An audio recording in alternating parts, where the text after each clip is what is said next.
देखिए हम लोग अभी क्या पढ़ते हैं? शब्दों के लिंग। शब्दों के लिंग। तो ये लिंग किसे कहते हैं? सबसे पहले इसकी परिभाषा समझिए कि लिंग किसे कहते हैं।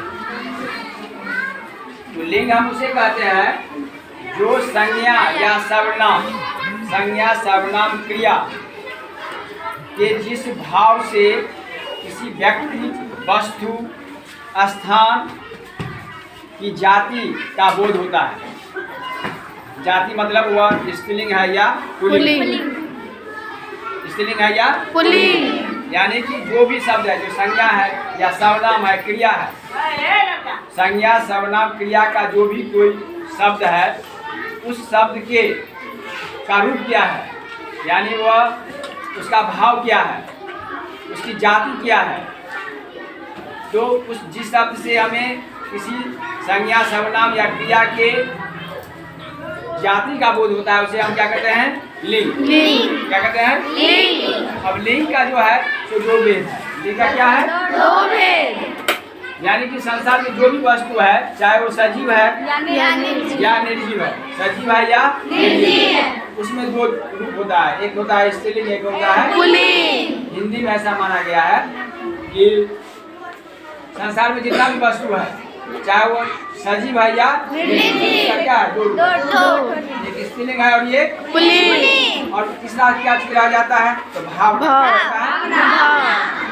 तो भावना में भी, भाव में भी जो दो रूप है उसका, स्त्रीलिंग और लिंग का है पुल्लिंग। तो लिंग को दो भागों में बांटा गया, स्त्रीलिंग और पुल्लिंग। और संस्कृत व्याकरण में जाइएगा तो उसका 3 रूप हो गया है। लेकिन अब हिंदी की बात कर रहे हैं जिसमें 2 रूप है। कौन सा रूप है? पुल्लिंग और स्त्रीलिंग। स्त्रीलिंग और पुल्लिंग। तो स्त्रीलिंग शब्द से मतलब होता है स्त्री जाति का बोध। जिस शब्द से स्त्री जाति का बोध होता है उसे स्त्रीलिंग कहते हैं। क्या कहते हैं? स्त्रीलिंग। स्त्रीलिंग सजीव में भी होता है और निर्जीव में भी होता है, भावना में। ये आप लिंग की परिभाषा में समझ गए हैं। तो इसमें सजीव में लिंग में स्त्रीलिंग क्या सब है? जैसे गाय है तो उसमें भी स्त्री और पुरुष है। मनुष्य है, मनुष्य में भी महिला है और पुरुष है। तो महिला क्या हो गया? स्त्रीलिंग। गाय क्या हो गया? स्त्रीलिंग। उसके बाद घोड़ा है, घोड़ी है, तो घोड़ी क्या हो गया? स्त्रीलिंग की बात करते हैं। तो इस तरह से देखते हैं कि सजीव में भी जो है स्त्रीलिंग है। जिस शब्द से स्त्री जाति का बोध होता है उसे हम क्या कहते हैं? स्त्रीलिंग। उसके बाद निर्जीव वस्तु में जो है, जैसे सुई, कुर्सी, गर्दन, ये सब क्या है?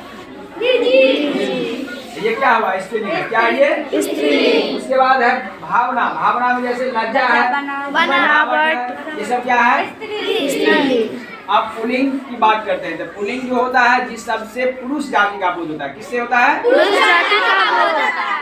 हाँ, जिस शब्द से पुरुष जाति का बोध होता है उसे हम कहते हैं पुल्लिंग।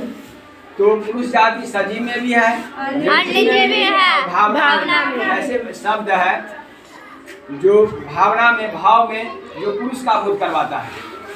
बहुत सारा ऐसा शब्द है जो सजीव में जो पुरुष का बोध कराता है। बहुत सारे ऐसे शब्द हैं जो निर्जीव है, वह शब्द जो है पुरुष का बोध करवाता है। तो आप इसमें आप पुरुष में जैसे पढ़ेंगे, जो सजीव में है, जैसे राजा है, घोड़ा है, कुत्ता है, बालक है, ये सब क्या है? बहुत सारा है ना। तो इसमें कुछ उदाहरण दिया गया है। उसमें निर्जीव में मकान है, फूल है, नाटक है। अब भावना में जो है दुख है और बहुत सारे ऐसे शब्द हैं जो उसका क्या है? स्त्रीलिंग भी है और पुल्लिंग भी है। जैसे मनुष्य में लेते हैं तो लड़का कहेंगे तो क्या हो गया? पुल्लिंग। लड़की कहेंगे तो स्त्रीलिंग। आप जानवर में जाते हैं,